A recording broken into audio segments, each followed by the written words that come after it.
Volvemos al foro, último bloque ya de esta noche, y decías, Pepe, en el bloque anterior, el fin de semana volvió a ser un fin de semana con... luctuoso, sí, con muchos siniestros viales y con 6 muertes. Con muchos muertos, exactamente, ¿no?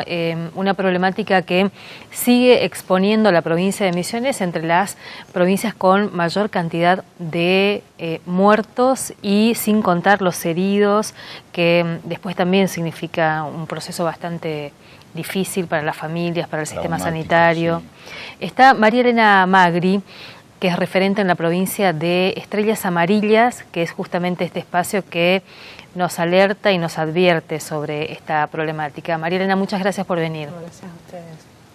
Sí, realmente es, este fin de semana, justamente el domingo, el 10 de junio, es el Día Nacional de la Seguridad Vial, ¿no? Casi, sí, ¿no? Terrible. Pero bueno, suele pasar esto con nuestras rutas, por ahí suele pasar esos accidentes que llamamos todos, que nosotros familiares no son accidentes para nosotros, porque bueno, siempre decimos que accidentes es todo lo que no se puede prever, ¿no? Y todo esto que vemos últimamente, que las mismas estadísticas después lo demuestran, la mayoría es por falla humana, donde no se cumplen las normas de tránsito, ¿no? O sea, para nosotros son muertes que se pueden evitar. Siempre hablamos de eso, ¿no? Son muy pocos los casos por ahí que realmente hubieron accidentes y que quizás algo que no se pudo prever, como, no sé, que se te cruza un animal en la ruta, quizás, claro, algo que no estaba previsto, no se podía evitar, digamos, ¿no? Pero realmente estas cosas que son tan tristes, de muertes, casi siempre se demuestran que hubo exceso de velocidad o que se conducía alcoholizado, no se cumplían con las normas de tránsito. El tema de la infraestructura vial también, que suele marcarse, ¿eso incide o sigue siendo una conducta humana la que...? Yo creo que nuestro problema, al menos, siempre es el tema de la educación. Estoy convencida que es el tema de la educación. Es más, justamente hoy nosotros decíamos, bueno, hace 7 años somos un grupo de voluntarios, somos familias que perdimos un familiar, un ser querido en la ruta o en la calle, y siempre este tema nos toca y empezamos a decir, bueno, realmente, ¿qué podemos hacer para que esto deje de ocurrir, ¿no? Y siempre pasa ese tema que es la educación. A mí no me va a pasar. Y yo siempre cuento y digo, yo también pensé que no me iba a pasar. Y perdí un hijo de 17 años, a pesar de la educación que le di, de nuevo quizás subirse al auto de un amigo que haya tomado. Está bien, son cosas que por ahí muchos me dicen, bueno, era el destino de tu hijo, que yo un poco no comparto, ¿no? Porque para mí este tema, justamente que hablamos de accidentes, siempre hay un responsable, siempre hay alguien que no cumplió con lo que tenía que hacer y bueno, por ahí nos ponen en este lugar de familiares víctimas, digamos, ¿no? Más allá de la tarea que están haciendo ustedes, que después nos explicarás cuál es la tarea que hacen desde el lugar que les toca estar, ¿creen que cada uno, excepto aquel que no cumple con las reglas, como decía recién, digamos, gobierno u otras organizaciones, hacen algo para que esto se revierta? Yo creo que bueno, yo desde que estoy un poco más informada en este tema, que me trato de buscar a ver qué se puede hacer, digamos, creo que al menos se habla mucho más que antes.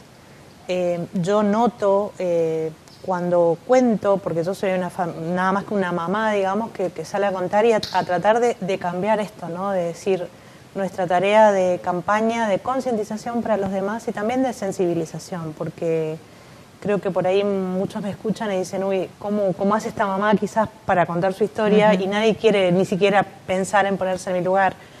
Pero también por ahí esta figura de la familia, a mí, mi experiencia me decía, cuando me pasó esto, mucha gente me decía, en un accidente de tránsito nunca pasa nada, nunca hay culpable, y realmente yo lo sentí, como que era una cuestión de mala suerte y como que nunca pasa nada. Como que nada, o sea, y yo decía, pero es mi hijo, o sea, yo perdí un hijo y me parecía que no era importante para nadie y yo creí que me estaba muriendo en ese momento. Pero bueno, de a poquito creo que se está tratando de cambiar, de que la gente realmente tome conciencia de que existe la figura de la familia, que ya no es solamente ese que falleció, que murió en la calle, no es un número nada más para las estadísticas. hay una familia y estamos en la lucha de, bueno, de buscar por ahí que la justicia también nos ayude. Bueno, quería entrar justamente en eso. Estaba por preguntarte, ¿y la justicia? Sí, para mí es lo que nos está faltando, lo fundamental, ¿no? Porque la verdad es que es difícil por ahí poder entender que si bien nadie tiene la intención, ¿no? Porque nadie se sube a un auto con la intención de ir a matar a nadie, pero sí no está cumpliendo la ley quizás, conduciendo alcoholizado y poniendo en peligro la vida de otras personas. Entonces es un tema, creo que lo tenemos que trabajar como sociedad también y que nos ayude a la justicia. De hecho, esto justamente en algún momento se puso en discusión, si la penalización, el castigo, la cárcel es de alguna manera una forma también de concientizar o prevenir, que es una pregunta que se hace. No sé si ustedes lo están haciendo, lo están discutiendo también en esos términos. Sí, no, la mayoría de nosotros nada más como familiares por ahí, en tantos casos que escuchamos, realmente existe, no hay justicia, ¿no? Y a veces es mucha impotencia también, porque realmente a veces tener estos casos donde una persona decidió salir a divertirse y de un día para el otro, o sea, hay una familia que no cuenta más con ese padre, la madre, el hermano, y no pasa nada. Me pasó a mí que a la semana o 2 semanas que yo enterré a mi hijo, el chico que era el responsable de 4 vidas adentro de un auto, estaba en el boliche con los amigos divirtiéndose y yo llevando flores al cementerio a mi hijo, por decirlo de una forma, ¿no? Entonces, son cosas que por ahí no se pueden entender, porque quizás no tuvo la intención, pero como él, muchos casos, ¿no? Que en otros países, sin embargo, alguien que atente nada más a producir cierto riesgo en la vida de los demás, creo que ya está penalizado. O sea, creo que nos falta por ahí todavía un poco más para trabajar todos como sociedad, digamos, ¿no? ¿Y cómo trabajan ustedes? ¿Cuál es, digamos, la guía que tienen ustedes para trabajar? Mire, nosotros somos padres voluntarios. Sí. Pero cada vez entendiendo más de la cuestión, digamos, porque sí. se informan, porque seguramente... Respondemos por ahí a una casa central, por así decirlo, que está en la ciudad de Córdoba, que es una fundación. Si bien cada grupo en cada provincia se maneja en forma independiente, tratamos de decir más o menos lo mismo de lo que pensamos todos. Todos fuimos afectados por alguien que decidió, por una imprudencia, digamos, como yo digo siempre, a mí un chico que decidió divertirse me dejó para toda la vida sin mi hijo, que yo no lo veo nunca más. Entonces hay muchos casos de mucha gente que, como decimos, no tiene la intención de salir a matar a nadie con el auto, pero destruye la vida de otras personas, y la suya también, porque seguramente tiene una condena, queda procesado, y pasa por todo esto, ¿no? De decir, ¿qué nos pasa a nosotros de decir, no pasa nada, yo sé lo que hago? Hace poco decíamos por ahí la mayoría de la gente que quizás nosotros nos ven como un poco fatalista quizás, ¿no? Pero no somos fatalistas, o sea, estamos del otro lado, sabemos lo que se siente, lo que se pasa, y por ahí este tema de tomar conciencia, como pedimos, el decir, yo también pensé que no me iba a pasar, nadie puede decir a mí no me va a pasar, porque realmente te toca, y bueno, y creo que es tomar conciencia de que la vía pública, por ahí alguien dice, bueno, es mi auto, es mi vida, pero está tomando decisiones en un espacio donde estamos todos.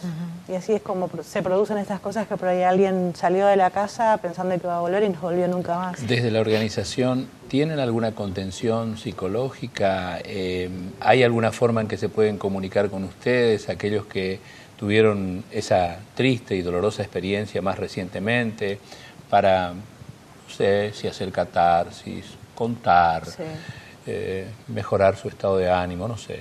Mire, nosotros los primeros años que empezamos con esto de las estrellas, que justamente era juntarnos un domingo con la familia que decidía pintar la estrella de su ser querido en ese lugar donde perdió la vida, siempre se produce como un vínculo, ¿no?, con la familia, más madres que estamos pasando por lo mismo, digamos. Y sí hemos recibido, nosotros no tenemos la asesoría legal ni psicológica, que es lo que se necesita. Sí, desde la Fundación en la ciudad de Córdoba, sí, en Posadas no lo pudimos armar. Ahora justamente cuando estábamos viendo de retomar esto, cómo poder, porque nos piden, hay muchas familias que nos piden, hay gente que por ahí no tiene los recursos y quizás el tema en el hospital es un poco complicado, a veces el tema de los turnos.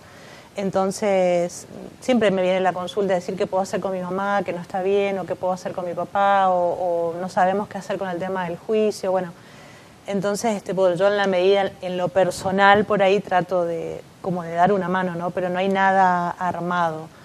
Y, ¿por qué no se logra armar en Misiones? Mire. Porque hay, como en todas las provincias, innumerables padres que están en tu misma situación. Sí. Sí, en esto que le contaba que queríamos retomar, nosotros, yo hace 2 semanas más o menos, también fui convocada de alguna forma por la Agencia Nacional de Seguridad Vial, que estuvieron acá, y tuve una reunión con el director, con el señor Pérez, como familiar, como víctima, ¿no? Que ellos justamente están armando una red federal de familias víctimas de siniestros viales, y tengo entendido que uno de los proyectos de la Agencia Nacional de Seguridad Vial es que exista un número gratuito y una contención psicológica y legal de parte del Estado, digamos. Así que como que la idea que por ahí yo tenía, porque hace 2 o 3 años yo había presentado incluso un proyecto en el Consejo Deliberante de la Ciudad de Posadas, un proyecto para que se pueda ver la forma de buscar esto, ¿no? La contención psicológica y legal para muchas familias por ahí que no saben qué hacer. Te pasa y no sabes. Están solos después, ¿no? Te sentís muy solo, sí. Así que yo por ahora estoy a la espera de ver un poquito qué resuelve la Agencia Nacional de Seguridad Vial, y de alguna forma también me sumo a esta red de padres como representando Misiones, digamos. Y creo que por ahí está el tema de tratar de ver cómo colaborar. ¿Ustedes hacen un seguimiento, tienen proximidad con los heridos, aquellas personas que quedan con lesiones graves, que quedan con dificultades, con alguna discapacidad? No, con los que quedan con discapacidad no, porque no. O sea, por ahí como mucho es pintar, a veces nos podemos enterar quizás con alguna familia de que, falleció uno quizás y otro quedó con alguna discapacidad, pero no tenemos contacto o ninguna tarea específica con esa. ¿Y el Estado tiene algún área que pueda hacer ese seguimiento, digamos? Tengo entendido que no. Lo único que sé es que por ahí es muchísima la cantidad de afectados que hay, que entran accidentados por estos hechos viales en el hospital. Eso es lo que sé. Por último, María Elena, ¿solamente en Posadas, digamos, o también hay gente del interior que ya está formando parte de esta agrupación? Sí, yo en estos 7 años se fueron comunicando conmigo del interior. Así fue como se armó un grupo, una familia que estaba trabajando en la localidad de Banda, que se pintaron muchas estrellas incluso en Ruta Nacional. En Puerto Iguazú hay una señora también que está trabajando pintando estrellas, en Campo Viera. Estos días se estuvieron comunicando de Ponte Carlo, de Apóstoles, y lleva un poquito de tiempo, ¿no? Porque es como que nos manejamos así en forma muy independiente. Personal, claro. Y a veces es un poco difícil el tema de todos los traslados. Pero siempre está, lamentablemente, ¿no? Porque nosotros siempre decimos, esta es la última estrella, ya no queremos pintar más estrellas. ¿Cómo se llama el eslogan, la frase? ¿De vos depende? De vos depende no sumar una estrella más al cielo. Ese es nuestro eslogan. El lema. Sí, el lema, exactamente. ¿Y qué le pasa a la familia cuando pinta esa estrella? Es como, decía Pepe hoy, una forma de hacer catarsis, una forma de... La verdad es que yo creo que las familias que somos víctimas de esto, es un poco lo que hablamos con ese tema de que quizás cambie el tema, por eso estamos un poco en stand-by, no sabemos cómo vamos a seguir con el tema de estrellas amarillas, porque está la Agencia Nacional de Seguridad Vial, que creo que hizo un convenio con Vialidad Nacional y van a pintar ellos las estrellas. Entonces es como que yo decía, pero en realidad ni Vialidad ni la agencia va a tener idea de lo que significa para una familia, el sentido que tiene, el llamar a los amigos, el volver a juntar a la familia en honor a alguien, ¿no? Solamente las familias saben, o sea, pierde un poco el sentido de la campaña también, ¿no? Sí, como que es algo más frío y se mira desde afuera. Sí. Sin sentir realmente lo que está ocurriendo. Pero eso se está tratando, se va a ver cómo solucionar, más que nada en Ruta Nacional, es nuestro problema. Gracias, María Elena. Por favor, buen gracias. trabajo, buen trabajo, y bueno, es contención, es visibilizar. Hay cosas que se deben visibilizar y que lleva su tiempo para que se obtengan los resultados que uno quisiera. Muchas gracias. Muchas gracias. Nos estamos despidiendo. Nos vamos. Nos reencontramos el próximo martes. Muchas gracias. Buenas noches.